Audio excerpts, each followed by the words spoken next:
Hello, my self Keshavrao Tekam. आज हम बात करेंगे जो MBPSC 2020 का जो मेंस का टॉपिक है। एक है भूगोल का टॉपिक पढ़ेंगे हम।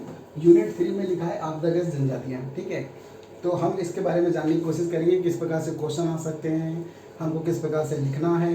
इन बातों का हम डिस्कस करेंगे पूरा। तो सबसे पहले देखो कि उसने जो सिलेबस में मेंशन किया है कि आपदाग्रस्त जनजाति होती क्या है। ठीक है, तो आपदाग्रस्त जैसे कि इसमें नाम से ही कि आपदाग्रस्त, ठीक है, कि आपदा और ग्रस्त किस प्रकार से हम बात करेंगे कि आपदा, इसको किस प्रकार से आपदा बोल देंगे।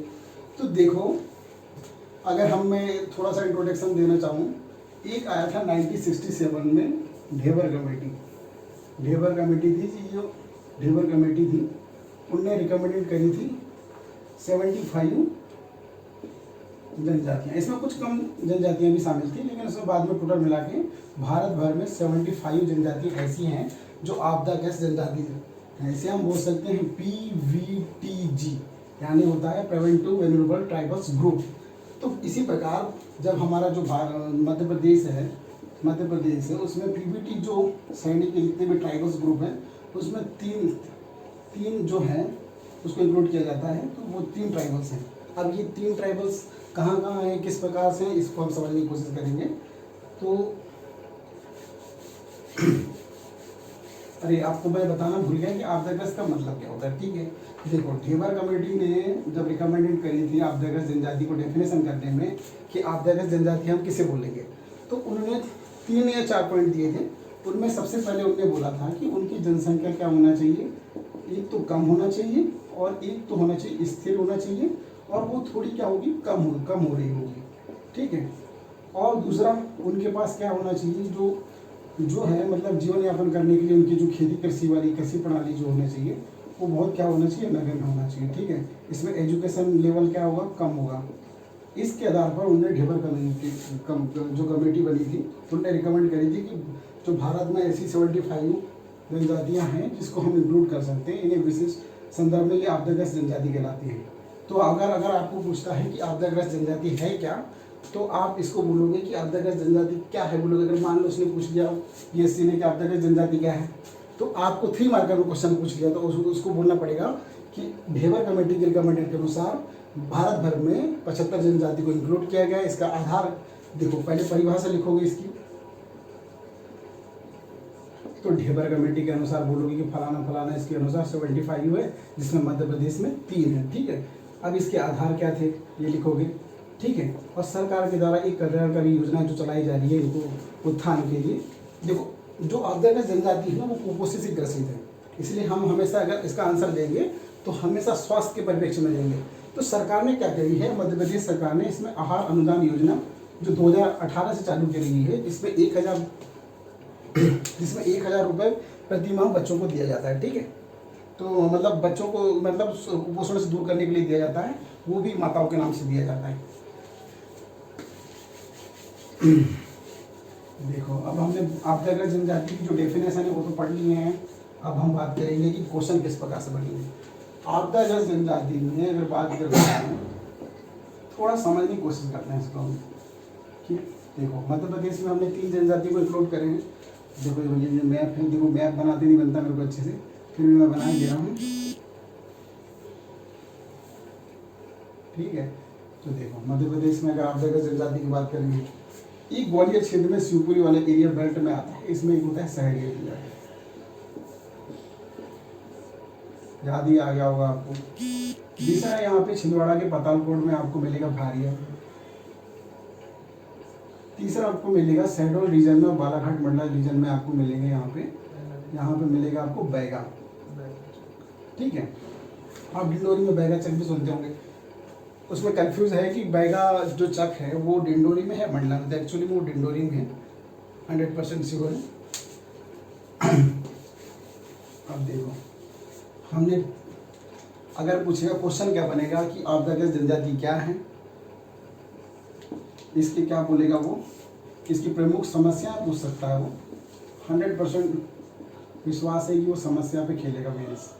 तो समस्या पूछेगा, तो आपको जब भी समस्या पूछेगा तो ये तो 11 नंबर का क्वेश्चन बन सकता है या 5 मार्क का क्वेश्चन बन सकता है। आपके पास हमेशा आंसर तैयार रहना चाहिए आपकी नोटबुक में। तो देखो आप जो प्रमुख समस्या है, देखो आंसर इस प्रकार से लिखना है, इसको कैटेगराइज करना है कि जैसे आपदागस्त जनजाति की प्रमुख समस्या क्या पूछेगा। तो सबसे पहले हम एक इनपुट देंगे, उसमें आपदागस्त घेवर कमेटी के अनुसार आपदागस्त जनजाति इसको कहा गया है।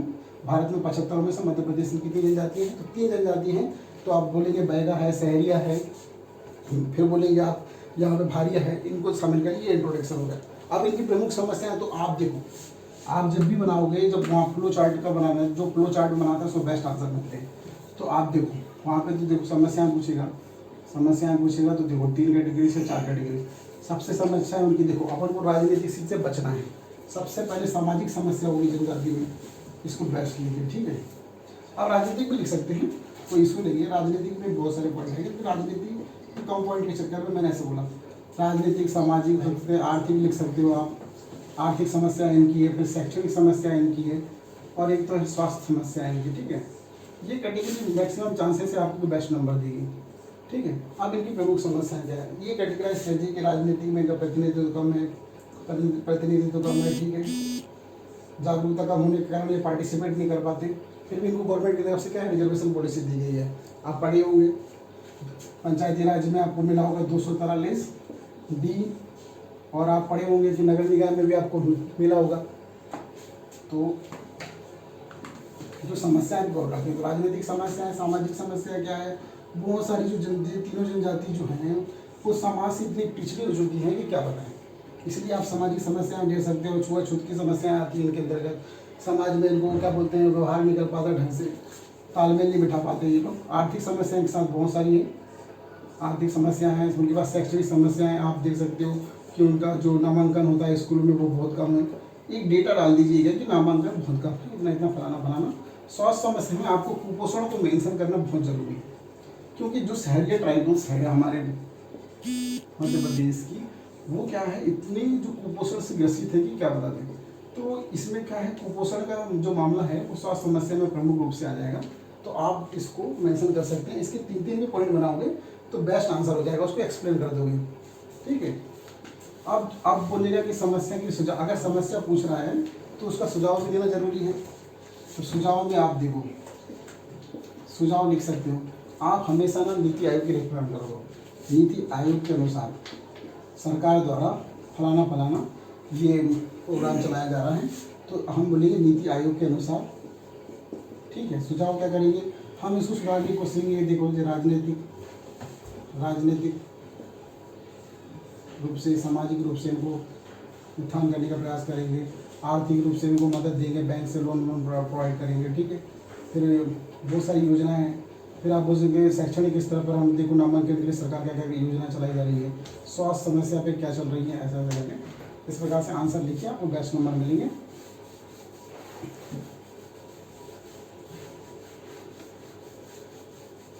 अगर 5 मार्क्स में क्वेश्चन आता है, 5 नंबर में आता है कि आपदागस्त जनजाति की प्रमुख समस्याएं क्या है, तो आप एक व्यंजन बनाकर पॉइंट लिखिए, ऐसा करके बेस्ट आंसर मिलेगा आपको। 5 मार्क्स में इतने काफ़ी है। और मैप के माध्यम से ये बता दीजिए कि भैया कि ये यहाँ पे ये पाई जाती है फलाना, और सरकार द्वारा भी एक कल्याणकारी योजना चलाई जा रही है। तो हम अब जो योजना है वो मैक्सिमम चांसेस है 3 नंबर में, आहार अनुदान योजना क्या होती है। आहार अनुदान योजना, देखो मध्य प्रदेश सरकार ने क्या करी कि भैया इनमें क्या है, कुपोषण की बहुत समस्या आ रही है, तो इसके लिए हम क्या उपाय करें। तो सरकार ने सोची कि अब 2018 में एक प्रोग्राम लाए।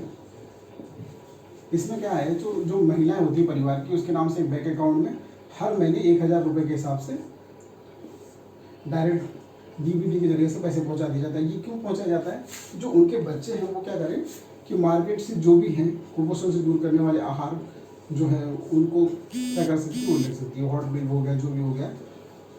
इसीलिए सरकार क्या कर रही है कि आहार अनुदान योजना लाई। मैक्सिमम चांसेस हैं कि इस बार 3 नंबर में पूछ लें,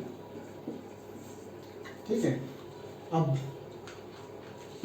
इसके अलावा मैं अपनी बात को विराम देने की कोशिश करूँगा। आप इससे पढ़ सकते हैं और अपना स्कोर मैक्सिमम अर्जित कर सकते हैं। धन्यवाद।